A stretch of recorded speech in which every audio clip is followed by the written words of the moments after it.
শুধু স্বাদেই না, পুষ্টিতেও ভরপুর এই কচু শাক। ছোট বড় সবারই কিন্তু এই কচু শাকটা খাওয়া উচিত। আমি আজকে আমার মায়ের মতোই এই শাকটা রান্না করব। কচু শাক খুব ভালোভাবে ধুয়ে আমি পানি দিয়ে এটাকে সেদ্ধ করে নেব। সেদ্ধ করার সময় সামান্য একটু হলুদ আর লবণ দিলাম। শাক যখন খুব ভালোভাবে সেদ্ধ হয়ে যাবে, শাকের পানিটা ছেঁকে তারপর আমি এটাকে ডাল ঘুটনি দিয়ে খুব ভালোভাবে ঘুটে নিব। এতে শাকটা অনেক স্মুথ হয়।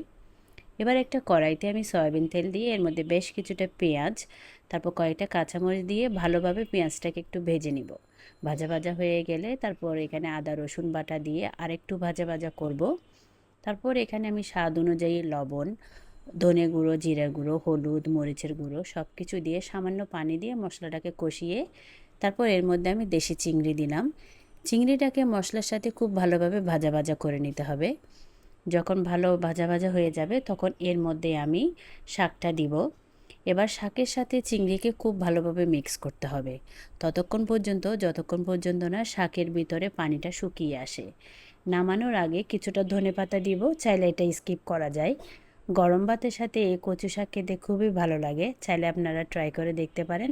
আজকে এ পর্যন্তই, ভালো থাকবেন সবাই। আসসালামু আলাইকুম।